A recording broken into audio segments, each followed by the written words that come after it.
नमस्कार दोस्तों, कैसे हैं आप सब। दोस्तों, एप्पल ने iOS 15.0.2 को रिलीज किया है, जिसमें कुछ बड़े ही इंपॉर्टेंट बग्स को फिक्स किया गया है। इस वीडियो में हम आपके लिए उन सारे ही बग फिक्सेस की जानकारी लेकर आए हैं जो हमें iOS 15.0.2 में देखने को मिलेंगे। मेरा नाम है सिद्धार्थ और आप देख रहे हैं टेक्नो एडिक्ट्स इंडिया।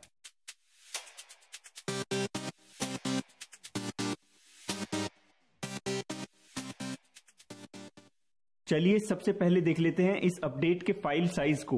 जैसा कि आप यहां पर देख सकते हैं कि मेरे इस iPhone 12 Pro Max में इस अपडेट का फाइल साइज है 531.4 MB, जबकि मेरे इस iPhone 13 Pro Max में इस अपडेट का फाइल साइज करीब 589 MB के करीब है।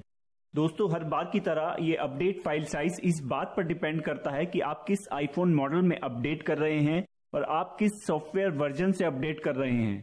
मैं अपने इस iPhone 12 Pro Max में iOS 15.0.1 से अपग्रेड कर रहा हूं। दोस्तों, ये iOS 15.0.2 का अपडेट उन सभी डिवाइसेस पर अवेलेबल है जिन डिवाइसेस पर iOS 15 अवेलेबल है। आप अपने स्क्रीन पर उन सभी डिवाइसेस की लिस्ट देख सकते हैं जिन पर आपको ये अपडेट देखने को मिलेगा। एप्पल ने यहां पर iOS 15.0.2 के साथ साथ iPadOS 15.0.2 और watchOS 8.0.1 को भी रिलीज किया है। दोस्तों, यहां पर आपको इस बात का ध्यान रखना है कि अगर आपके फोन में iOS 15.1 का कोई बीटा इंस्टॉल्ड है तो आपको अपने फोन में ये अपडेट देखने को नहीं मिलेगी, क्योंकि आपके फोन में पहले से ही हायर सॉफ्टवेयर वर्जन इंस्टॉल्ड है। चलिए अब नजर डाल लेते हैं iOS 15.0.2 के बिल्ड नंबर पर। जैसा कि आप यहां पर देख सकते हैं कि iOS 15.0.2 का बिल्ड नंबर यहां पर शो हो रहा है 19A404। चलिए अब देख लेते हैं iOS 15.0.2 में आने वाले बग फिक्सेस को। दोस्तों, यहां पर हमें iOS 15.0.2 में मॉडर्न फर्मवेयर अपडेट देखने को नहीं मिला है। इसका मतलब यह है कि अगर आपको अपने फोन में iOS 15 या iOS 15.0.1 में कोई नेटवर्क कनेक्टिविटी इश्यूज आ रहे थे तो वो इश्यूज आपको अभी भी फेस करने पड़ेंगे, क्योंकि यहां पर अभी कोई मॉडर्न फर्मवेयर अपडेट हमें देखने को नहीं मिला है।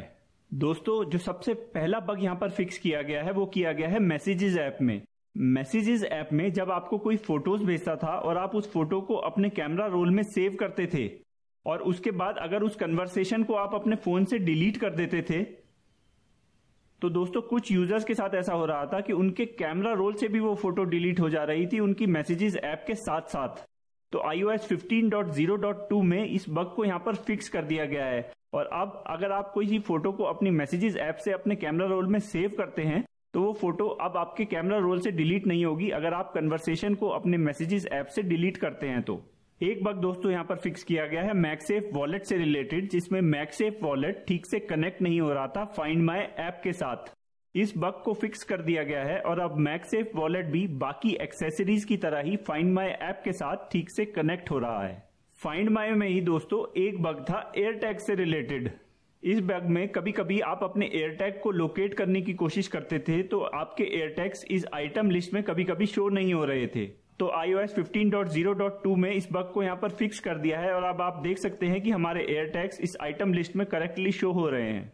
नेक्स्ट बग फिक्स किया गया है दोस्तों कारप्ले से रिलेटेड, जिसमें कारप्ले में म्यूजिक ऐप अपने आप डिस्कनेक्ट हो रही थी या फिर म्यूजिक अपने आप बंद हो रहा था। इस बग को भी दोस्तों एप्पल ने यहां पर iOS 15.0.2 में फिक्स किया है।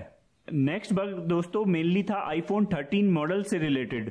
iOS 15.0.1 तक अगर आप अपने विंडोज में iTunes पर या फिर अपने मैक पे फाइंडर में अपने iPhone 13 मॉडल को रिस्टोर या अपडेट करने की कोशिश करते थे तो आपको एरर देखने को मिलता था।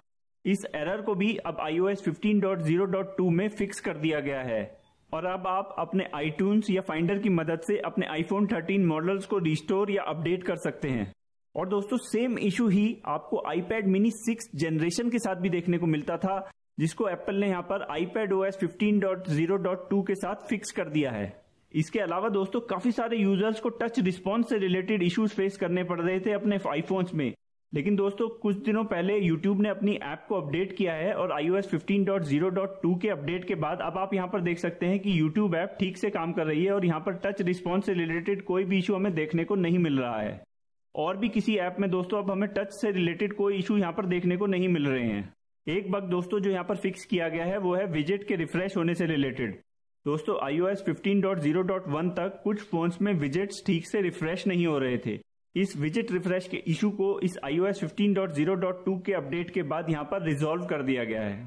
इसके अलावा दोस्तों एक इशू ऐसा है जो अभी तक यहाँ पर अनरिजॉल्व्ड है और वो है आईफोन स्टोरेज से रिलेटेड। अभी भी दोस्तों काफी सारे यूजर्स इस बात को लेकर कंप्लेन कर रहे हैं कि उनके फोन की स्टोरेज मिसकैलकुलेट हो रही है उनके फोन में। ये इशू दोस्तों iOS 15 में काफी टाइम से चला आ रहा है और अभी तक इस इशू को यहाँ पर एप्पल ने iOS 15.0.2 में भी लगता है रिजॉल्व नहीं किया है। इसके अलावा दोस्तों iOS 15.0.2 में एक इम्पॉर्टेंट सिक्योरिटी अपडेट भी किया गया है। आप यहाँ पर एप्पल के रिलीज नोट में देख सकते हैं कि यहाँ पर एक इम्पॉर्टेंट मेमोरी करप्शन इशू को एड्रेस किया गया है एप्पल के द्वारा। अब बात कर लेते हैं दोस्तों इस अपडेट के ओवरऑल परफॉर्मेंस की। तो ओवरऑल परफॉर्मेंस में दोस्तों यहाँ पर मुझे किसी तरीके की कोई कमी नजर नहीं आ रही है, क्योंकि इस अपडेट में काफी सारे बग फिक्सेस किए गए हैं। तो हमें उम्मीद है कि यहाँ पर परफॉर्मेंस में ओवरऑल काफी इंप्रूवमेंट हमें नजर आएगी iOS 15 या iOS 15.0.1 से। तो हम कुछ दिन की टेस्टिंग के बाद आपको ये बात बता पाएंगे कि इस iOS 15.0.2 की परफॉर्मेंस कैसी है। अगर हम बात करें दोस्तों Geekbench स्कोर की, तो आप यहाँ पर देख सकते हैं कि iOS 15.0.1 में हमें सिंगल कोर स्कोर देखने को मिला था 1511 का, जबकि iOS 15.0.2 में हमें सिंगल कोर स्कोर देखने को मिला है 1599 का, जबकि iOS 15.0.1 में मल्टी कोर स्कोर हमें मिला था 3533 का और iOS 15.0.2 में हमें मल्टी कोर स्कोर मिला है 3851 का। तो यहाँ पर हमें दोनों ही स्कोर्स में इंप्रूवमेंट नजर आई है iOS 15.0.2 में। और दोस्तों एक दो दिन बाद जब हम ये टेस्ट करेंगे तो हमें ये स्कोर्स और ज्यादा इंप्रूव देखने को मिलेंगे iOS 15.0.2 में। अब बात करते हैं दोस्तों iOS 15 के रिलीज शेड्यूल के बारे में। जैसा कि आप जानते हैं कि iOS 15.1 के बीटा रिलीजेस वीकली शेड्यूल को फॉलो कर रहे हैं और हमें उम्मीद है कि iOS 15.1 का बीटा 4 हमें आज या कल देखने को मिल सकता है। और इसी के साथ साथ हमें 15.1 का फाइनल रिलीज अक्टूबर के एंड में देखने को मिल सकता है। तो दोस्तों ये थे वो सारे इंपॉर्टेंट बग फिक्सेस जो हमें iOS 15.0.2 में देखने को मिलते हैं। हमें उम्मीद है कि आपको ये वीडियो यूजफुल लगा होगा। अगर आपको ये वीडियो पसंद आया हो तो इसे लाइक करें, अपने दोस्तों और परिवार के लोगों के साथ शेयर करें, हमारे चैनल को सब्सक्राइब करें और बेल आइकन को दबाना ना भूलें, जिससे जब भी हमारा कोई नया वीडियो आए तो आपको उसकी जानकारी मिल सके। धन्यवाद।